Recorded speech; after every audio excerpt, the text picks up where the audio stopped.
नमस्कार दोस्तों, स्वागत है आप सभी का आपके अपने YouTube चैनल एजुकेशन एनालाइजर पर। हम पढ़ रहे थे राजस्थान एनसीईआरटी सार संग्रह, जिसमें हमने कुल 6 क्लास पढ़ ली थी और आज की हमारी क्लास रहने वाली है 7वीं और अध्याय 7। इस अध्याय में हम पढ़ेंगे राजस्थान में इतिहास जानने के जो प्रमुख स्रोत है उन स्रोतों की हम चर्चा करेंगे। कक्षा 6वीं के अध्याय 7 में हम राजस्थान के जो भी प्रमुख स्रोत है जिनसे हमें पता चलता है कि हमारा इतिहास क्या था, हमारे इतिहास का घटनाक्रम क्या था, वो सारे स्रोत आज इसमें डिटेल से पढ़ेंगे। और ये हमारा रहने वाला है सार संग्रह का क्लास 7। तो शुरू करते हैं। हाँ जी, तो आज की क्लास को हम प्रारंभ करते हैं। तो क्लास प्रारंभ करने से पहले एक मैं आपको चीज बता दूं, अगर आप हमारे चैनल पर पहली बार आए हैं और आप किसी भी एग्जाम, चाहे वो रीड की हो, अगर आपको रीड के लिए एनसीईआरटी की क्लासेस लेनी है या फिर आपको किसी भी एग्जाम के लिए एनसीईआरटी क्लासेस लेनी है, तो आप हमारे चैनल को सब्सक्राइब कर सकते हैं और बेल आइकन को प्रेस कर सकते हैं। मैं आपको पढ़ाऊंगा पूरी एनसीईआरटी कंप्लीट कक्षा 6 से कक्षा 10 तक की जो भी एनसीईआरटी बुक्स है, ऑल बुक्स में आपको कंप्लीट कराऊंगा। और आपने देखा होगा मेरी 5-6 क्लासेस पहले भी आ चुकी है, आज हमारी 7वीं क्लास रहने वाली है, तो आप बाकी क्लास को भी देख सकते हो। चलो शुरू करते हैं इतिहास जानने के स्रोत। तो सबसे पहले बात कर लेते हैं इतिहास जानने के लिए जो स्रोत होते हैं उनकी मैं एक बार चर्चा कर लेते हैं। जो राजस्थान में इतिहास जानने के प्रमुख स्रोत थे वो 2 स्रोत बताए गए हैं, एक है पुरातात्विक स्रोत और एक है साहित्यिक स्रोत। अब इन दोनों की हम चर्चा करते हैं। जो पुरातात्विक स्रोत किसे कहते हैं, सबसे पहले जानते हैं।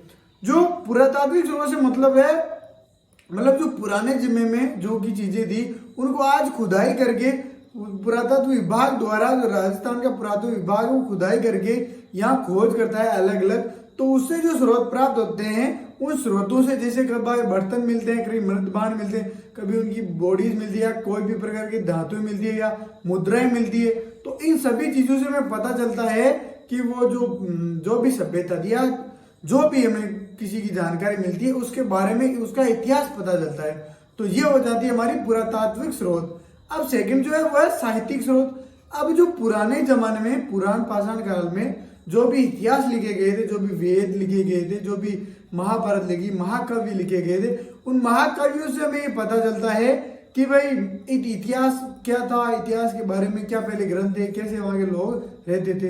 तो इसके बारे में हम डिटेल से बात करेंगे। सबसे पहले हम शुरू करते हैं पुरातात्विक स्रोतों से।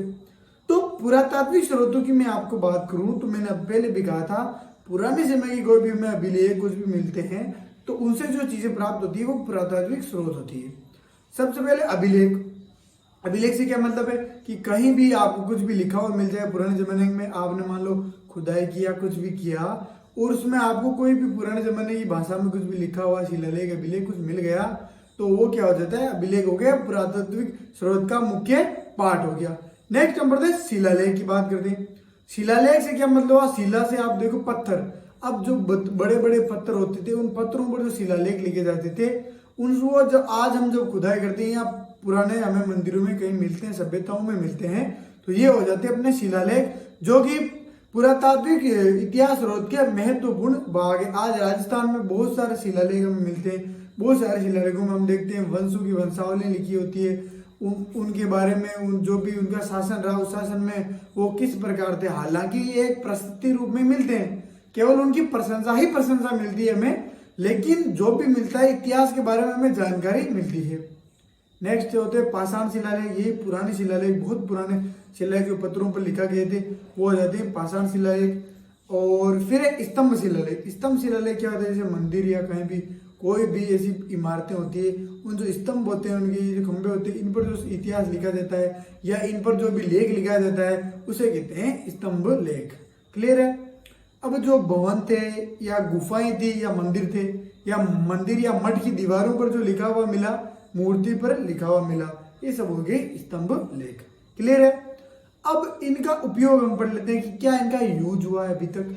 जो एक्चुअली जो अभिलेख थे ये गद्य और पद्य में दोनों लिखे गए। गद्य पद्य दोनों कैसे, जैसे ये कविता या वीरस में भी लिखे गए, वीरस या कविता के रूप में भी लिखे गए, और पद्य या पद्य में मतलब कविता के रूप में लिखे गए, और गद्य की बात करें मतलब कहानियों के रूप में भी लिखे गए, कहानियों के रूप में लिखे गए या स्पष्ट लिखे गए। जैसे ये कोई शिलालेख है, अभिलेख है, यहाँ पे लिख दिया ये शासक के बारे में जो भी जानकारी थी साम्राज्य की सारी इसमें लिख दी और ये अपना अभिलेख तैयार हो गया।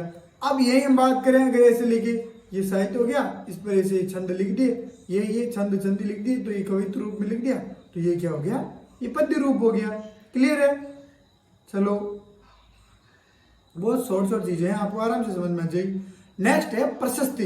अब प्रशस्ति क्या होता है भाई?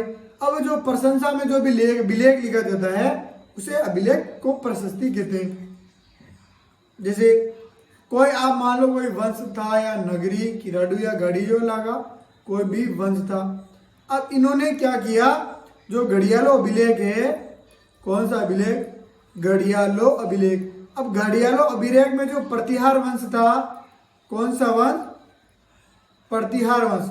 अब घड़ियालो इसमें अभिलेख में प्रतिहार वंश की जानकारी मिलती है, जो कि एक प्रशस्ति के रूप में यहाँ इनकी प्रशंसा की है। घड़ियाल अभिलेख में प्रतिहार जो वंश थे उनकी क्या की गई है? प्रशंसा की गई। तो ये क्या है? प्रशस्ति अभिलेख है। नेक्स्ट है बिजोलिया अभिलेख में चौहान वंश की जानकारी मिलती है। अब जो बिजोलिया का जो अभिलेख हम देख रहे हैं, उसमें जो चौहान थे वहां के, उन चौहानों की जानकारी मिलती है, उनकी प्रशंसा है, वो कितने वीर थे, कितने उन्होंने युद्ध लड़े, कितने उन्होंने युद्ध जीते, क्या उनके साथ हुआ, जो प्रशंसा लिखी गई वो होता है प्रशस्ति अभिलेख। क्लियर है? नेक्स्ट है चीरवा का अभिलेख। ये जो चीरवा का अभिलेख है, ये रावल समर सिंह युग की जानकारी देता है। जो रावल समर सिंह थे इनके बारे में जानकारी देता है। इनके शासनकाल में जो भी इन्होंने कार्य करवाए या जो भी लोक कार्य करवाए, इन्होंने सामाजिक कार्य करवाए या युद्ध लड़े, विजय की, जो भी इसमें प्रशंसा रिलेटेड था वो सारा प्रशंसा इसमें लिखा हुआ है। कितने महान रावल समर सिंह थे, वो सारी जानकारी इस प्रशस्ति में मिलती है। नेक्स्ट आ जाता है स्मारक। अब स्मारक क्या होता है? अब जैसे कोई दुर्ग है, भवन या महल है, अब इनमें जो स्मारक लगाए जाते हैं, स्मारक लगवाए जाते हैं। जैसे आज आप देखते हो कोई मंदिर बनवाया तो बाहर स्मारक लगवा देते हैं, ऐसे स्मारक देते हैं, ये फलाने ने बनवाया, कर कमलों द्वारा ये बनाया गया, तो ये क्या हो जाते हैं? स्मारक हो जाते हैं। ये भी पहले लिखाए जाते थे। नेक्स्ट है मुद्राएं। एक बहुत ही महत्वपूर्ण भूमिका निभाती है इतिहास में, पौराणिक स्रोतों में। अब मुद्राएं अगर हमें मिली, चलो हमने कोई मान लो कालीबंगा की खोज की, तो हमें कालीबंगा से वहां पर ऐसे मान लो मुद्राएं मिली, तो हमें पता मुद्रा पर कुछ ना कुछ लिखा होगा, वहां की उसमें लिपि भी पता चल जाएगी, वहां भाषा की जानकारी भी आपको मिल जाएगी। अब मुद्राएं राज्य की शक्ति का सूचक होती है। अब जो मान लो मुद्रा चल रहा है, कैसे ना, इसका तो सिक्का चलता है, तो अब मान लो उसके सिक्के चल रहे हैं, तो कितना शक्तिशाली होगा, उसका राज्य दृढ़ होगा, व्यवस्थित राज्य होगा, तभी उसके सिक्का चल रहा है ना। ऐसे थोड़ी कोई मुद्रा चलवा सकता है। क्लियर है? नेक्स्ट हमें अगर मिले बर्तन, पुराने स्रोतों में हमें बर्तन मिले, तो बर्तन से हमें क्या पता चलता है? जैसे हमें बर्तन से हमें तो पता चलता है कि वहाँ कलाकृति भी थी, वो लोग कलाकृति से परिचित थे, उन लोगों को कलाकृति का ज्ञान था, तो उस ज्ञान से उन्होंने बर्तन बनाए और अलग अलग बर्तन भी प्रकार के बनाए। तो जो गणेश्वर सभ्यता थी, गणेश्वर सभ्यता, उस गणेश्वर सभ्यता में बर्तन मिले, तो गणेश्वर सभ्यता क्या थी? ताम्रयुगीन सभ्यता थी। क्लियर है? तो ताम्रयुगीन सभ्यता थी, मतलब तांबे का उनको ज्ञान था, तांबे से उन्होंने जो भी बर्तन बनाए वो सारे बर्तनों का ज्ञान हमें वहां से होता है। तो ये क्या होता है? पुराने जो स्रोत है, पुरातात्विक स्रोतों से हमें जानकारी मिलती है, जिनमें बर्तन की हमने बात की कि भाई बर्तन से हमें उस समय की कलाकृति का ज्ञान होता है। वहां जैसे गणेश्वर सभ्यता थी, उसमें ताम्रयुगीन सभ्यता थी, तो तांबे से जो बर्तन बनाए थे उन्होंने, उस चीज का हमें इसमें ज्ञान होता है। अब राजा अपने जो कार्य किए, दान तांबे के पात्र पर लिखवाता था, जो भी दान करता था उनको तांबे के पात्र पर लिखवाता था। इससे हमें दान पात्र भी कहा जाता था। तो हमें यह पता चलता है कि बर्तन मिलते हैं, वहां पर जो भी बर्तनों पर नाम लिखा है वह मिलता है। उससे हमें यह पता चलता है कि भाई दान पात्र भी करते थे। क्लियर है? नेक्स्ट है साहित्यिक स्रोत, हम बात करते हैं, सेकंड है। अब साहित्यिक स्रोत का मैंने जैसे आपको बताया, जैसे पुराने जमाने में कोई लेख, अभिलेख, काव्य, महाकाव्य जो भी लिखते थे, उनसे हमें उस समय की सारी जानकारी मिल जाती थी। जैसे वेद, 4 वेद लिखे, वेद से सारा ज्ञान मिल जाता है, समग्र संसार का ज्ञान वेदों में निहित है। रामायण है, रामायण में सब कुछ पता चल, राम से लेकर अंत तक सारा कुछ है। पुराण है, महाभारत है, बौद्ध और जैन के ग्रंथ है। सो ये इतिहास को जानने में बहुत बड़ी सहायता करते हैं। इन ग्रंथों में समग्र इतिहास समाहित है, समग्र विश्व का ज्ञान जो आज भी कार्य आता है, उपयोग में आता है। नेक्स्ट है जयानक कृत पृथ्वीराज विजय महाकाव्य।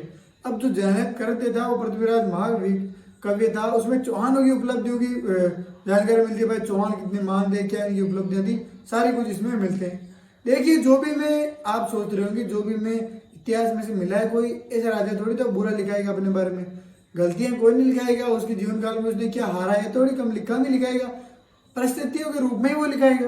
क्लियर है, मतलब प्रशंसा लिखाएगा वो बोलिए हमीर मान। तो अब प्रमुख साहित्यिक कृतियों की मैं एक बार बात कर लेता हूँ, आपको बताता हूँ जो भी इतिहास में हमको मिली है एनसीईआरटी में है।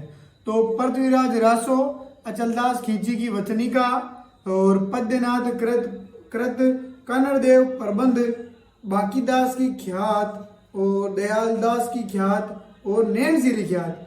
अब इन सब से ये जितने भी साहित्यिक कृतियां हैं, इन कृतियों से हमें इतिहास की महत्वपूर्ण जानकारियां मिली है। चाहे पृथ्वीराज रासो हो, उसमें पृथ्वीराज चौहान के बारे में पता चलता है, अचलदास खींची थी, वचनिका थी, पद्यनाथ कृत था, कन्नड़ देवता, इन सारी कृतियों से हमें जो इतिहास का प्रमुख स्रोत है उनका हमें जानकारी मिलती है। तो ये थी आज की हमारी क्लास। आई होप आपको बहुत अच्छी लगी होगी, आपको पसंद आई होगी। सो मैं आपसे रिक्वेस्ट यही करूंगा कि आप अगर चैनल को सब्सक्राइब नहीं किया तो प्लीज़ सब्सक्राइब कर लें और वीडियो को लाइक और ज़्यादा से ज़्यादा शेयर करें। Thank you.